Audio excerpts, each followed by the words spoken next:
Well, it's noon here in cloudy, overcast Bethesda, Maryland. Whoa. Look at the background, man. Look at that. Yeah, well, that's all fictitious. So it's noon here in cloudy, drizzly Bethesda, Maryland, and this is news that you can use from YAA with your hosts Zach and Ray. And I don't want to compliment myself, but damn, my watch matches my sweatshirt, my bracelets match my sweatshirt. You can't see my shoes, but my damn shoes match my sweatshirt. How about we do something special? If you follow us over on Instagram, where we hit 10,000 followers on Instagram, Dad. Yes. Can't make this stuff up. If you follow us over on Instagram after today's show, we will be posting to our story a very special fit check with Papa Shefska. You don't even know what a fit check is, but you're going to walk us through your fit and explain how you color coordinated everything. So please go follow us over on Instagram. We'll be doing that immediately after the show. But Dad. Yes. Dad. There's even a little bit of blue. It's very nice. In one of my beads to kind of match the blue t-shirt. Wow. I mean, nobody does it quite like I do. We've got CarEdge /YAA merch, shop.joinyaa.com. And I got Car Mom merch on today. Yeah. So we are very merched up. Now, Dad, let's kick things off. Chaos for car dealers is what I went with today. Because quite frankly, yes, we still can't understand why some dealers aren't just fire selling, really lowering their retail prices to sell vehicles. We had the lowest sales rate at the auto auctions in over a year. 54% of vehicles at the wholesale auctions actually sold last week. Continues to go down. Vehicles aren't selling at the auctions. What are folks doing out there? And we saw, let's be clear, another 0.75 of point decline in wholesale used car prices. What's going on out there? Well, the continuation of stupidity in America. You have car dealers that have had cars sitting at the auctions for weeks that they've refused to lower the minimum amount that they would take for the car, with the hopes that suddenly we're going to see a spike in wholesale used car values. And consistently, week after week, we keep seeing the wholesale values drop by about 0.75 of a point week over week for the past 10 weeks. Now, we all know I'm not really good at math, but simple math I can handle. And if we've seen a decline that averages about 0.75 of a point every week, 0.75% every week for the past 10 weeks, 10 times that's 7.5% drop in wholesale values across the board in those 10 weeks. Why would anybody suddenly believe that, well, no, I really do need to hold on to this car another week or so because, well, they're bound to go back up. This is the time of year when wholesale values are normally declining, and historically, the decline started earlier this year. So what some of these dealers are doing is beyond me. Let's take a look at the data, Dad. Let me pull up the particular chart that we want to look at first. This is a visualization. Yes. Big visualization guys over here. Yes. All right, this is a visualization of 2 to 6 year old vehicles, not the full market. And that's actually one of the biggest storylines that we're going to spend some time on, is the disparity in 8 to 16 year old used car depreciation versus 2 to 8 year old used car depreciation. And also, if you've got particular segments of vehicle that you want to look at, whether it's age, type of vehicle, tell us in the chat. I will contact the Black Book team and ask them to pull that data, see if they can help us out. In the past, we've looked at depreciation of EVs versus ICE cars, for example. So tell us, let us know what you want to see. Dad, purple line here. Purple line. Not the purple line. Which is what they're working on right below us. Purple line is 2021, last year. Yeah. Wholesale used car prices went up over 50% by the end of the year. Yes. Green line. Yeah. Which is 2022. Yes. Look at this decline, Dad. It is fairly significant at this point. Again, this is only 2 to 6 year old vehicles. And so we're showing a 6% decline for 2 to 6 year old vehicles. But still, we're seeing significant declines, more significant than any other time we have on this chart. Yeah, that's got to tell you, that's got to be an eye opener, and nothing's indicating, oh, it's parabolic, big mouth, where it's going to swing back up. No, it's going to continue to go down. And when you look at the green line, which is another metro line here in the DC area, when you look at when the decline started, and it's historically so much earlier than other times. And I'm going to sneeze. Excuse me. And this time I meant it, damn it. Here, do you want to weatherman it really quick? Here, I think what we need point above your head. Yeah, look, right there. See where see where it started, and look where it's going. Seriously, though, Dad, Yeah. you don't have to be a rocket scientist to look at this and think to yourselves, why haven't retail Well, prices maybe come I'd get down? it better if I was a rocket scientist. To be clear, though, we are continuing to see used car prices go down and be more negotiable. We're seeing Yes. more and more success stories in the community forum. And quite frankly, if you just go to the car search right now, which we fixed the bug, the snap bug. So thank you to the team. We are seeing some more car prices actually drop there. We have this question, though. Whoops, Yes. Let me pull it up here. From Elegant Tammy H.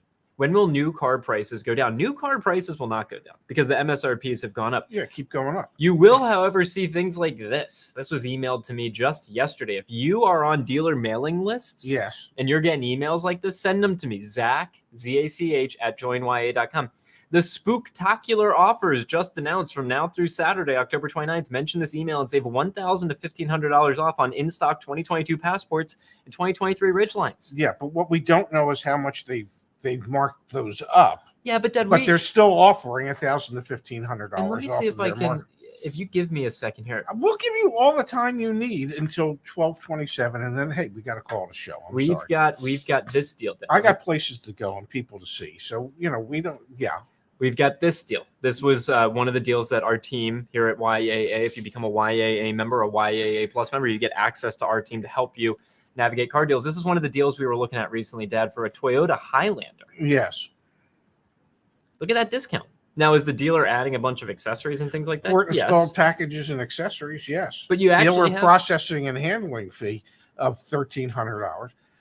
So yeah, they're giving you $3,000 off on, well, I don't know, the $3,500 that they jacked up the price. But you are starting to see But at some least things. you got something off, because prior to that you would have just been paying the full amount and maybe more. I'm just saying. Yeah, no, I get it, and there's validity to what you're just saying. Yeah, there. Thank you. I Yeah. appreciate that. Let's talk, Dad, for a moment here about the disparity in depreciation between newer used cars and older used Yes. cars. Want to get your take on this and what you think's happening.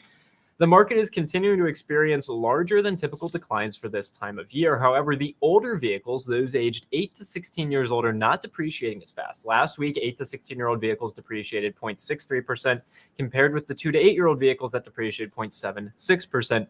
What's your read on this, Dad? Why would older used cars not depreciate as quickly?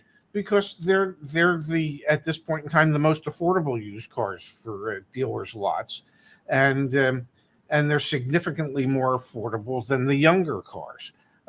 So that's why But the real problem is that I know the average age of cars on the road today is about 11 years old, 11 to 12 years old. But if you're looking to buy a used car that's 8 to 16 years old, there are issues with those cars. Just by age, there's going to be issues. And then once you factor in age and miles, there'll be considerably even more issues. So people looking to buy those cars really need to be very, very careful. Do their due diligence, get a pre-purchase inspection done so that they can have a real idea as to what it is they're about to embark on when they buy an older vehicle. Because let's face it, these dealers aren't doing as much reconditioning as they used to. And who's doing a lot of reconditioning on an 8 to 16-year-old car, other than running it through the car wash? You got to take a moment here. Can you actually remind us of some of the key things you should do? Like, for example, if you're going to test drive that 12-year-old Buick or whatever the hell it's going to be, yeah, take it up to highway speeds, right? Absolutely. Like just mention a couple of the things. Like, obviously do the pre-purchase inspection, but there's a couple things, especially with older vehicles, you got to be mindful of. Take it up to highway speed. Make sure there's nobody behind you. Emergency brake to make sure the brakes are okay. Check out the wipers, everything on the car. I mean, drive it like you would expect to drive a car. Don't just take it on a 5 or 10 minute ride around the block, because that's not going to give you a real indication as to what the car is going to be like. Let's jump to the chat here. Pops from Justin. He says, do you think incentives will be larger on new cars, or do you think they will depreciate more since the MSRP is so high? You're not going to see a lot of incentives on used cars, potentially CPO cars, certified pre-owned cars. And we are starting to see incentives come back for new cars. I've also got in my email inbox, someone sent me that Ford promotion for F-150s up to $4,000 or something like that. So we are seeing incentives on new cars. Do you think they will depreciate more since the MSRP is so high? That's a really interesting question. Well, here's what I think. I think at some point we get back to something that is historically normal, where cars once again become depreciating assets as opposed to appreciating assets. And so I think we will get back to a point where a new car will depreciate by 15-20% the moment you drive it off the lot. Now, do I expect that to happen tomorrow? No. But would I expect that to happen over the next 12 to 15 months? Yeah, I would think so. We're going to get back to a time and place where cars depreciate. And you know, I was trying to help somebody today who's looking for a particular vehicle, and they were thinking of ordering a 2023, and the dealer found a 2022 that's a model that's a trim level higher, Yep. With more equipment, and they can buy it for the same price as the 2023. And I asked the question, how long do you keep a car? They said, well, we keep them 10 years. I said, buy the 2022. You're getting more vehicle for the same money, and it's not going to matter 10 years from now that the car's one model year older than the 2023, and the 2023 is higher price just from inflation. You're not getting any more for that price. It's just inflation has caused the MSRPs to go up significantly. So yeah, I think we'll get back to a point where cars depreciate.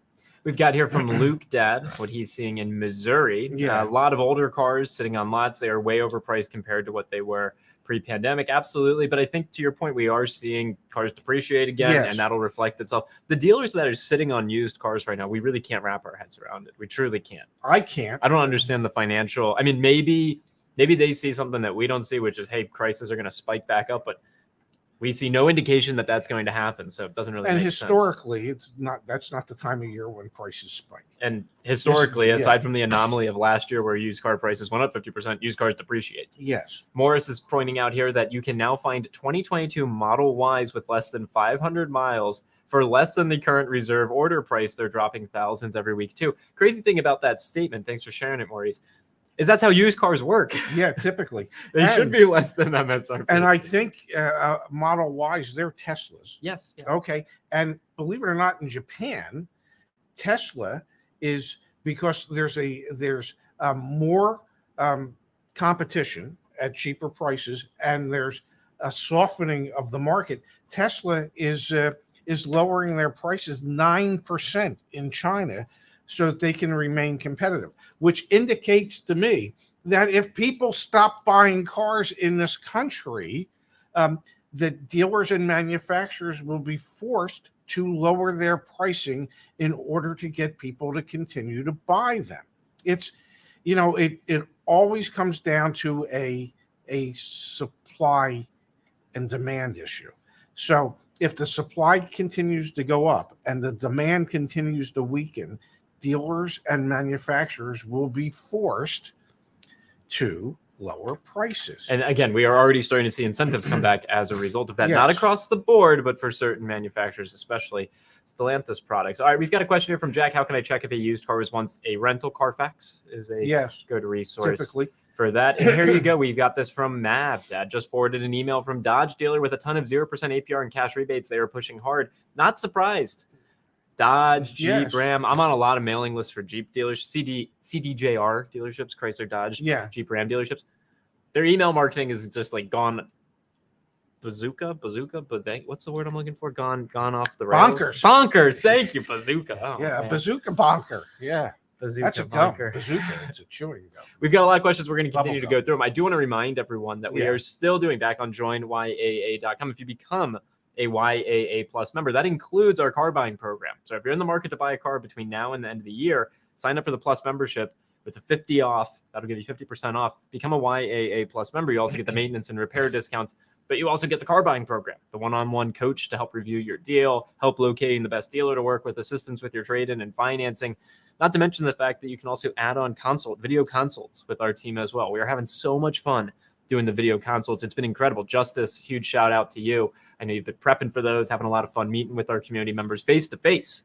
So I just got to mention, joinya.com. Go, because we're going to do as many questions as we can here. Do we have a makeup artist? We'd have no makeup artist. For Justin. And the 50 off ends at the end of the month. So jump on it. Please jump on it.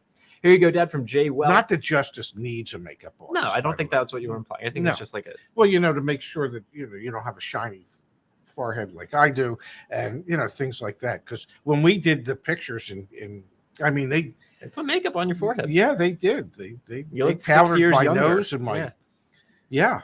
Jay Welk says, I tested a 2014 Veloster Turbo, took it to 55 and rattled my teeth while braking. Big nope for me. Good.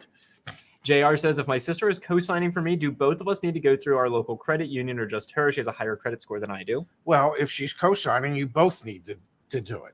And remember, may I say this, this is your sister.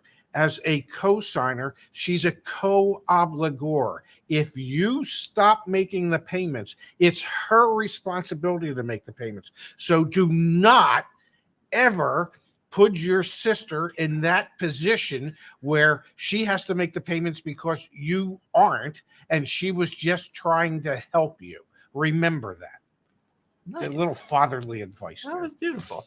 Well, Elegant Tammy, and I just want to do a perfect example of why this community it inspires me every day. Elegant Tammy, Dad says, I have a lease that's coming due at the end of December. I don't want to keep the car. What should I do? I can't afford these new car prices.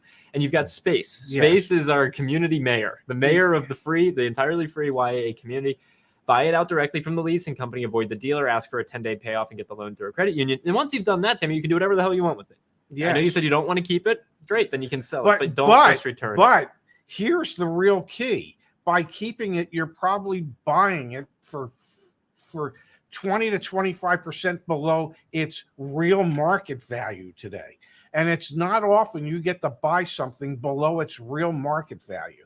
Yeah, you might be tired of the car, but you can turn around and you can sell the car for what it's really worth.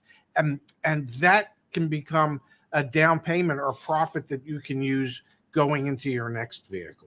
Yeah, exactly. And that's why still with leases, probably all the way through like the first half of next year, if not more, don't just return a lease. Yeah. Like truly just don't return a lease, because you have more optionality if you buy it out directly, then you can do whatever you want from it. All right, Dad, let us switch gears. I want to turn our attention. We actually had GM report their quarterly earnings, and they did better than expected.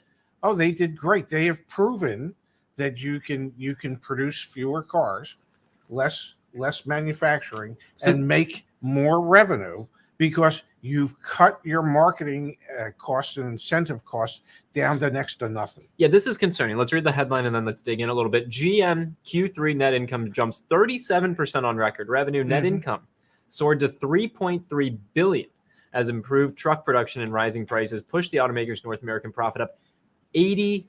The reason that this is concerning is because remember when the pandemic started? Yes. And I think it was the first person that came out and kind of hinted at this was an executive at Volkswagen. When inventory levels at dealerships started to go down and profit levels were going up, we started to hear hints from executives that they kind of like that. Yeah, we're not so sure we want to go back to what's like in the background behind us today of just cars everywhere. And then obviously we've normalized that. Yes. And now we're seeing the true impact of that decision. I saw a quote from Steve Carlisle, yes, the head of sales for North America for General Motors, talking about how they have about a 20-day supply and they're never going back to a 90-day supply of cars. Yes, but also if you scroll down in that article, they have about 300 and some thousand cars in dealer inventory, which is about 3 times more than what it had been there.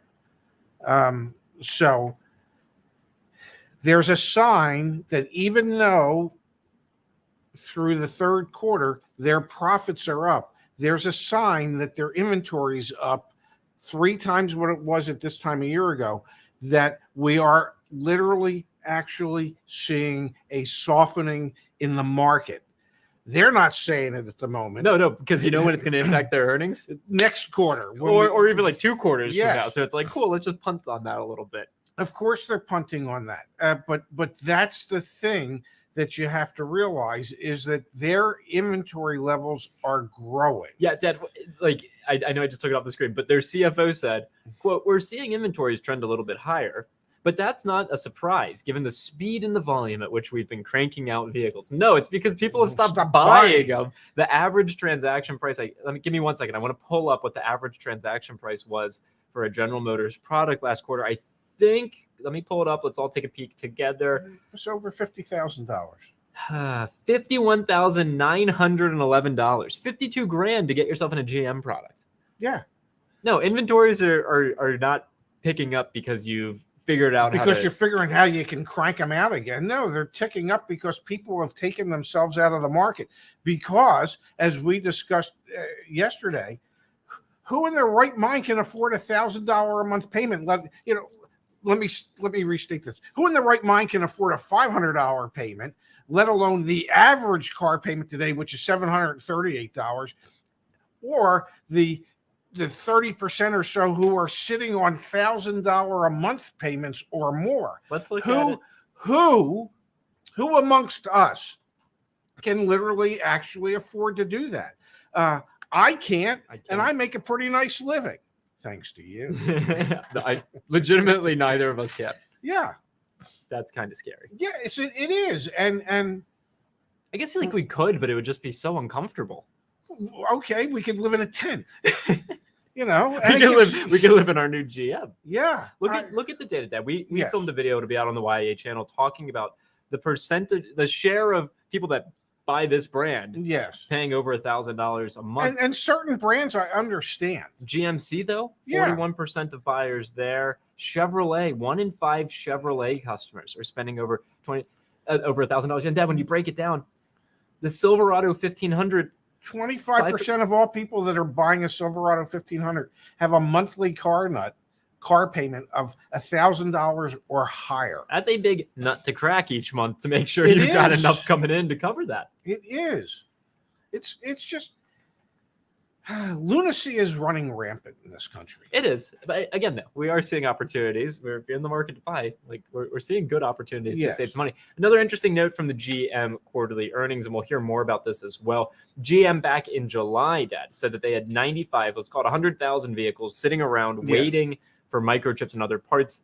GM said 75% of those unfinished vehicles got out in the third quarter. If you are buying a General Motors product, please explain to everyone where they can see the production date on the vehicle, because 25% of those 20,000 cars are still sitting around waiting for parts, getting flat spots, getting all sorts of issues. You should be aware of that before you buy one. There's a plate on normally on the driver's side door pillar that has the date of production, has the gross vehicle weight, has the VIN number, but the date of production will be stated in month and year. So if you see your truck has a date of production of February 2022, and it's on the lot now, well, it's been sitting around for 8 months. And good things don't happen to vehicles when they sit around for 8 months, especially if they're not on a dealer's lot where they get moved occasionally. Yeah, seriously. Seriously. There's going to be some significant issues in new cars that people end up buying that are essentially year-old. Hope you like rodents, okay? Because rodents love vehicles that have been sitting. Yeah, mice infested, unfortunately. You're probably right. Eric's got an interesting question, Dad. I've got a funny answer. Why don't other manufacturers offer the same warranty as Hyundai Kia? Because they don't want to go bankrupt. Yeah. Hyundai Kia, by the way, just allocated $2 billion in the third quarter for warranty work for recalls that they essentially have to face. And they've been extending their warranties on certain vehicles that have Theta engines from 10-year, 100,000 miles to lifetime because the powertrains are so...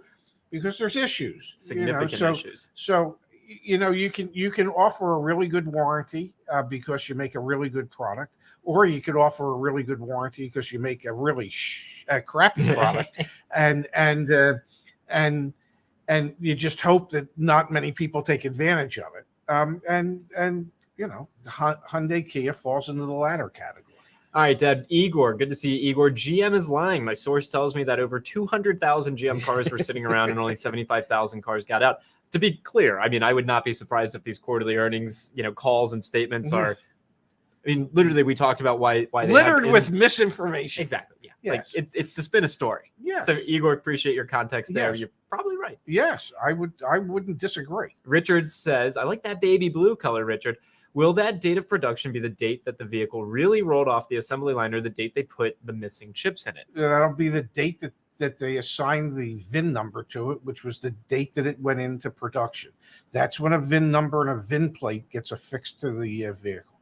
And this is an interesting piece as well. You were saying GM scrapped 10,000 cars that got destroyed by sitting around for way too long. We've been wondering, honestly, Yes. like if cars sit around for so long, is it actually worth some actuaries sitting there saying the likelihood that there's going to be issues down the line that we're going to have to pay for versus just scrap them and plus It's the model cheaper to year scrap- changeover. Yeah, there's actuaries who were sitting there saying, if it's sat for 7 months, just destroy it. Whatever that time frame might be. So yeah, God knows how many vehicles that were not fully completed have been sitting and will end up just being destroyed as opposed to being sent to dealers. Storman's asking a question here about incentives, and this is one of the efforts from Justin on our team that I am most proud of. YAA is not just me and my dad, and it's certainly more than just the community here on YouTube. Yes. If you go to joinyaa.com and under resources, go down here and click on blog. We'll probably update this to make it even easier in the future. But if you scroll down, we have best new car deals today. I will drop this link in the chat after I demonstrate here. Justin is updating this monthly. And from here, you can find finance deals. You can find lease deals, the brands that are most negotiable because they have the most inventory. And if you're factory ordering, what you should expect if you factory order a new car. And then everything's broken down by manufacturer. Plus, yes, if you want more than just this, yes, if you become the member, obviously, and you chat with us, we're going to give you the information. But under resources, we also have the community. And again, shout out to community mayor, Mr. Yes. Space himself. When you go to the community, you can ask YAA. Ask a question. If someone else in here has an incentive or seen an incentive, we can share that with you. yes. We also have the ability for you to be able to share your quotes on the community forum as well when it eventually loads. Yes. I think it's time to go.